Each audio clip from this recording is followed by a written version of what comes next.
Hello everyone and welcome back to the channel. If you're familiar with my content or this channel, you'll know that a core part of that is sharing product recommendations that are specifically accessible for Australians. As a nation, I think the one thing that is truly connecting all of us is our collective sense of FOMO. So I thought to kick things off, instead of just sharing product recommendations you can grab in store, I thought it would be nice to share Australian-made, Australian-founded skincare brands. If you have any Australian brands that you're a fan of, apart from the 5 that I'm going to be mentioning in this video, feel free to share them in the comments below. The Australian skincare and beauty landscape is huge. There are so many brands out there. I've just got a handful in this video for you. Even though there are so many Australian brands out there, a lot of them, the old ones, the new ones, a lot of them fall under that clean beauty, natural, organic, chemical-free kind of umbrella, which is not really my vibe at all. So I don't know, kind of felt like slim pickings, but the brands I'm going to be sharing today, they're all small businesses. You can't really find these guys in store, but they are more science-forward brands and they've got some really great products. The first brand I have for you today is Louve. This brand launched right out the gate with 4 serums. What I really liked about this is that even though there is a lot of confusion about skincare and there's a lot of confusion about like building a routine and where to get started and how many steps you're supposed to have and all that kind of stuff, they came out with these 4 serums that, like, in my view, if you do want to have like a well built out skincare routine with serums, these are kind of the only 4 serums that you'll need. There's a hydrating / calming serum, an exfoliating serum, an antioxidant serum, and a retinoid serum. And it does look like a decent amount of effort went into building out each serum, because the serums aren't like one ingredient type of serums. They're kind of all stacked with like a really good bunch of effective ingredients. They are quite potent serums as well, which isn't going to be for everyone, but they will work for a lot of people out there. I tried out the full range. I really enjoyed them. My skin responded well. They're pretty effective products. And I think that approach as well is very helpful for kind of wading through all the skincare noise that's out there. I've got a couple SPF brands that I want to feature. The first one is Outside Beauty and Skincare. They've only got 4 products in the range so far: a mineral primer sunscreen, the SPF 50+ face cream, an SPF mist, and an SPF 50+ lip and cheek cream blush kind of product.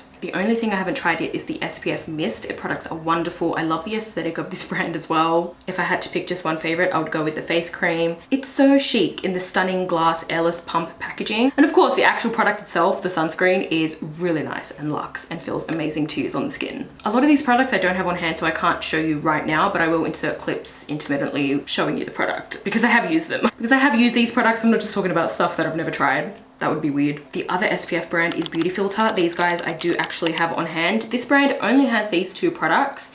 You've got the Featherlight SPF 50+ and the Lustre Mineral SPF 50+. These are very well priced. You get 75 grams in these tubes for only $25. Isn't that kind of crazy?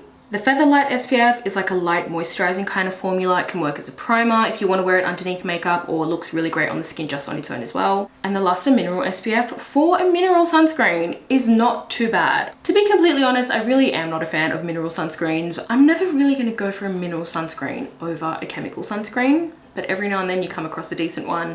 I think this is one of the more decent ones. The texture is quite thick, which is pretty standard for your mineral zinc oxide based sunscreens.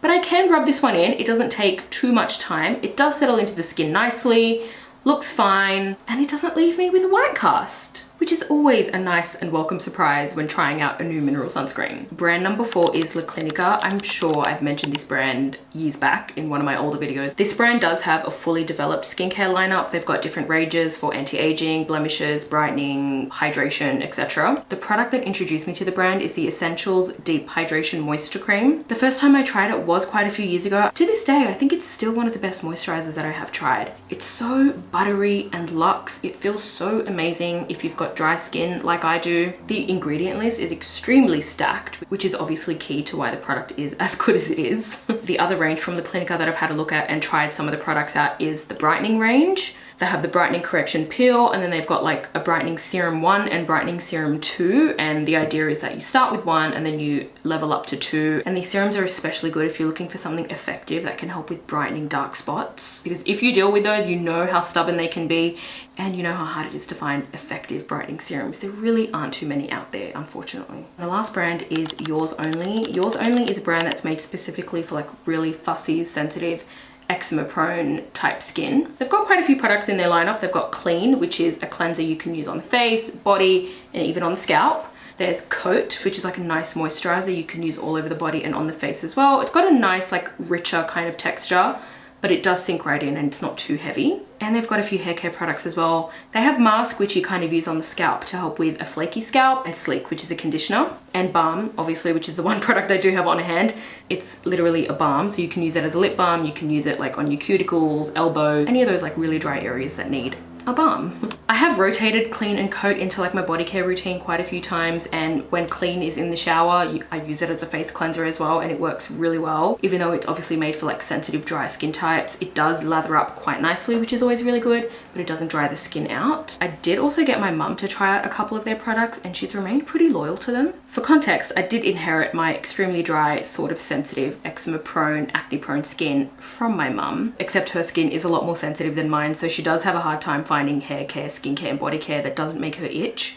So I did get her to try out this brand, and her skin gets along really well with these products. Actually, I have a bonus 6th brand that I want to share with you. That's Reme Beauty. This is a small brand. They've only got 2 products in their lineup, a cleansing balm and a hydrating gel cleanser. The cleansing balm especially, I did really enjoy. It's one of the cleansing balms that just melts down on the face straight away, melts all the makeup off and everything, and when you go to wash it off and wipe it off, it leaves the skin and it doesn't linger behind. I really hate a cleansing balm that sticks around, if you know what I mean. Can attest that this one from Reme Beauty does not do that. The packaging's fun, the textures are really good, and the products are green. So those are the 5 or 6, I should say, Australian skincare brands that I think more people should know about. If you hadn't heard of any of these before, give them a look. And I've got all the products and the brands linked below for you as well, just to make it a bit easier for you. That's all from me today. I'll see you in the next one.